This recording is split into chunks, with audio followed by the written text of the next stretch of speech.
Boa tarde. Reverendíssimo Padre Maico, pároco da paróquia Nossa Senhora da Conceição, aqui em Raposos. Alegria de celebrar esse ano jubilar, 300 anos de devoção à Virgem Maria, assim compreendendo a real importância da Virgem Maria no projeto salvífico de Deus. A real importância da Virgem Maria na vida e na história de cada um de nós. Olhar a festa da Imaculada Conceição é a gente compreender esse dogma tão importante na história da nossa igreja. Um dogma de fé, uma verdade de fé proclamada pelo Papa Pio IX no ano de 1854. É entender que Deus quis que Maria participasse desse projeto de salvação. Deus quis também que seu Filho Jesus pudesse vir por meio de Maria até a nossa história para se tornar também Filho do homem. É entender nesse processo, ao mesmo tempo, a humanização de Deus, e Deus também que vem divinizar a cada um de nós diante da nossa fé. E como é bom falar de Nossa Senhora. Eu amo falar sobre a Virgem Maria. Por quê? Quem é devoto de Nossa Senhora aí, levanta a mão. Quem não for, está lascado, né? O céu fica distante, né? Então, é entender esta importância de Maria, como nós ouvimos hoje. Maria, o coração materno de quem? Hein? De Deus, né? Maria, o coração materno de Deus. Como entender isso? Então, Maria é aquela que vem nos ensinar algo muito simples, para ser esse coração materno de Deus. Como figura de mãe, Deus quis que ela, a sua figura humana, pudesse assim trazer esse coração dele a cada um de nós. Deus vem por Maria trazer esse coração também materno, que traz a delicadeza, que traz o cuidado, que traz a ternura, que traz a fé, que traz a esperança. Maria que traz até nós esse desejo de amar, que é tão importante na nossa devoção, que é tão importante na construção daquilo que acreditamos. E olhar a Virgem Maria, esta presença que traz este amor de Deus a cada um de nós, o que nós compreendemos. Maria é a mulher totalmente preenchida pelo mistério da Santíssima Trindade. Vocês já pensaram para pensar sobre isso? Hein, povo? Que falou que é devoto de Nossa Senhora? Então, Maria é preenchida pelo mistério da Santíssima Trindade. Querem saber como? Em relação a Deus Pai, o que Maria vai ser? Filha, né? Filha predileta, aquela que foi a escolhida lá no anúncio do anjo Gabriel, para que trazesse até nós o Salvador. Então, em relação ao Deus Pai, ela é esta filha predileta, aonde no seu amor de mãe, como eu disse, na sua figura humana, traz até nós o amor de Deus. Olha que importante, esta presença da Virgem Maria, na sua condição de filha, diante do Criador. Em relação ao Deus Filho, o que ela vai ser? Mãe, né? A mãe. E na figura da mãe, percebemos a mãe que é educadora, a mãe que transmite a fé, a mãe que transmite a segurança, A mãe que está ali junto de Jesus desde o seu nascimento até o momento de quê? Lá da sua cruz, no capítulo 19, no Evangelho de João. Então, esta figura desta mãe que está sempre ali ao lado do seu filho. Em relação ao Espírito Santo, ao Deus Espírito, o que ela vai ser? Servidora. Ela se faz o que? Serva do Senhor. Eis aqui a serva do Senhor. Faça-se em mim segundo a tua vontade, a tua palavra. Por obra do Espírito Santo, Maria não ficou no seu comodismo, não ficou estática, mas se tornou o que? Servidora, se tornou a mulher da palavra, se tornou a mulher que é missionária, que saiu lá da sua casa de Nazaré e foi até na Judéia, na casa de quem? De Isabel, a sua parenta, a sua prima. Então, pela obra do Espírito Santo, Maria nos ensina que a nossa fé, me desculpe falar esta palavra, não deve ser uma fé de mesmice. A nossa fé não deve ser uma fé de interesse, uma fé vazia, mas uma fé que seja comprometida com aquilo que Deus, como em Maria fez, também deseja realizar na vida de cada um de nós. E olhar a Virgem Maria, quantas coisas ela tem para nos ensinar. Maria é a grande mestra, ela é grande educadora, tanto de Jesus e de cada um de nós. E quando pegamos o Novo Testamento, olhar tamanha importância da Virgem Maria, podemos compreender algumas palavras que ela vai deixar de exemplo no Novo Testamento para cada um de nós. Apenas 7 palavras de Maria no Novo Testamento. Vocês sabiam disso? Misericórdia, hein? E falaram que é devoto de Nossa Senhora?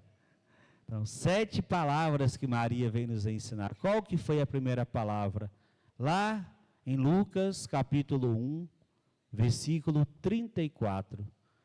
Quando o anjo Gabriel chegou até a Virgem Maria e vai falar que ela seria a mãe do Salvador, e conversando com o anjo, Maria vai dizer assim, a primeira palavra: como pode acontecer isso, se eu não conheço homem algum? Então, a primeira palavra de Maria, Lucas 1, versículo 34. A segunda palavra, ela vai dizer também, eis aqui, o quê? A serva do Senhor, faça-se em mim segundo a tua palavra. Lucas 1, versículo 36. A terceira palavra, quando chega na casa da sua prima Isabel, ela vai fazer lá no cântico chamado Magnífica, que ela vai dizer assim, a minha alma engrandece o Senhor, e meu espírito alegra em meu Deus, o meu Salvador. Então, Lucas, capítulo 1, versículo 46. A quarta palavra de Maria, que acontece quando também está expresso na sua dor, ela vai até a Jerusalém, no templo, com quem? José e Jesus, Ele vai fazer o quê? Vai sumir, não vai? Ele vai estar onde? Lá no templo, falando de quem? Das coisas de quem? De Deus. E Maria vai chegar perto dele, falando assim, menino, eu e teu pai estávamos o quê? À tua procura. A quinta palavra de Maria, já no livro Evangelho de João, capítulo 2, lá no versículo 3, que é a ocasião do primeiro milagre de Jesus na boda de quê? De Caná. Ela vai chegar perto de Jesus e vai falar o que para ele? Eles não têm o quê? Mais vinho, E perceber que a falta do vinho é a falta de quê? Da alegria, Uma vida sem alegria, uma vida sem graça, Então, eles não têm mais graça, eles não têm mais alegria. Depois, a sexta palavra de Maria, João também 2, versículo 5. Ela vai dizer assim para os serventes, fazei tudo o que ele vos disser. Percebemos que Maria não centraliza tudo para ela, mas quando nós temos a devoção à Virgem Maria, ela vai sempre nos apontar para quem? Para Jesus. Fazei tudo o que Ele vos disser. E a sétima palavra de Maria, que é mais que está expresso em um silêncio que vale mais do que 1000 palavras, lá em João, capítulo 19, que eu disse, quando ela estava aos pés da onde? Da cruz. Quando assim Jesus fala para ela, né? E o discípulo amado, mulher, eis aí o teu filho. Filho, eis aí a tua mãe. Então Maria recebe aquilo onde? No seu silêncio, na sua dor, mas convicta diante de tudo aquilo que Deus iria fazer também para a sua história e, consequentemente, para a história do seu povo. E compreender esta história de Deus que se manifesta em Maria e em cada um de nós, é vivenciar justamente aquilo que nós iniciamos ontem, nesse tempo chamado aqui, Advento, que vem do latim, né? Adventus, que significa um tempo de espera, um tempo de esperança, que tem 4 o quê? Velas, né? Vocês sabem o significado dessas velas? Sabe? Que tragédia, hein, gente? Católico não estuda mesmo, né? Misericórdia, né? Depois fica presa fácil para os evangélicos, né? Então, a primeira vela que nós acendemos, né? É a vela da esperança, porque o tempo do advento, ontem, o primeiro domingo, fala de que? Expectativa, de vigilância, de estar atento ao quê? Aos sinais do tempo. Então, a esperança. E se nós esperamos, nós aqui confiamos, nós acreditamos e permitimos que esse mistério de Deus também se realize no nosso coração para compreender o verdadeiro sentido do Natal, que não é somente a festa externa, a festa do comércio. O verdadeiro Natal acontece aonde? No nosso coração, né? Porque se de fato esta encarnação não tiver em nós, o nosso Natal vai ser vazio, sem sentido, sem graça, sem luz, sem a presença de Deus.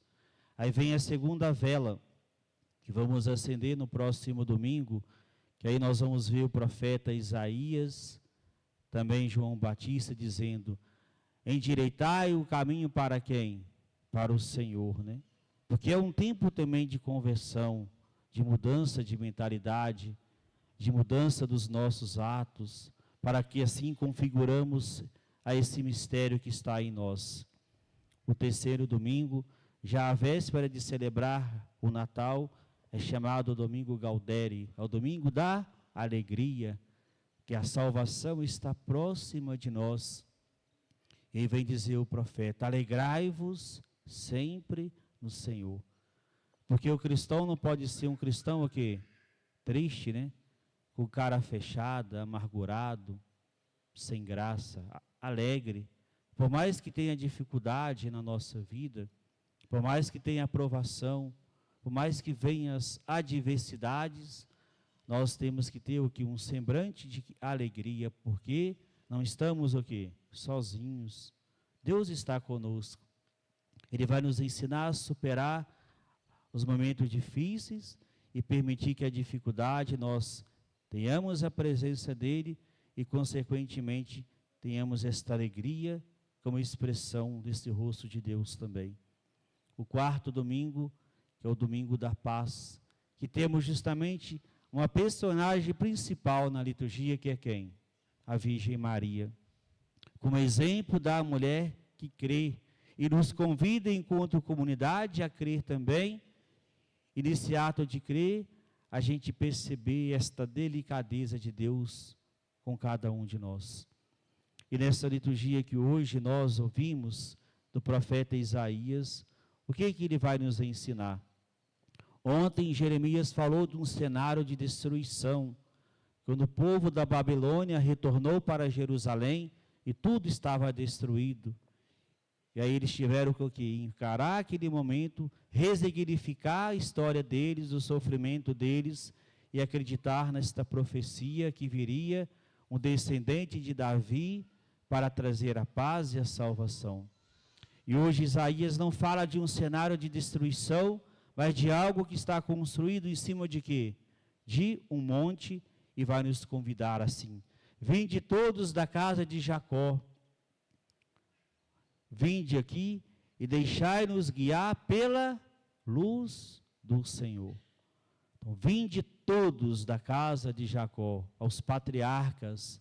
A promessa que foi feita lá no antigo, a Abraão, que foi falada pelos profetas, como hoje Isaías, que foi esperada pelo povo de Israel, que vai se realizar em Belém. Vinde todos da casa de Jacó, que é cada um de nós. E o quê? Deixai-nos guiar pela luz. Não podemos ser guiados pela escuridão, pelo fascínio das ideologias que hoje se fazem presente em nosso meio, pelo ódio, pela violência, pela vingança, pela morte, pela escuridão. Mas sermos fascinados para sermos guiados por quê? Pela luz. O cristão não é guiado pela escuridão, porque a escuridão é a ausência de quem? De Deus, E vocês querem ficar distante de Deus? Querem ficar o quê? Próximo de Deus e buscar o quê? Esta luz. Deixai-se guiados pela luz do Senhor. E todos que é guiado pela luz do Senhor vai dizer: que alegria quando me disseram, vamos à casa do Senhor. E ora, se estamos na casa do Senhor, alimentados por esta fé que nos conduz aqui nesta tarde, quando saímos da nossa casa para estarmos aqui, é permitir que nesta fé nós possamos testemunhar aquilo que foi exemplo desse centurião que hoje vai até Jesus e pede o quê? A cura do seu funcionário. Um homem que não acreditava em Jesus, mas ali aproxima desta luz, convicto daquilo que ele poderia fazer, e pede o quê? Esse milagre. Assim também é Deus. Tantos milagres Ele quer realizar na nossa vida. Mas para isso precisamos ter uma fé convicta, uma fé que é transmitida pela luz, uma fé que seja consciente, uma fé que seja madura e comprometida. Somente por esta fé é que nós vamos presenciar os milagres sobrenaturais de Deus na vida de cada um de nós, a exemplo desse centurião do Evangelho de hoje. Assim seja. Amém.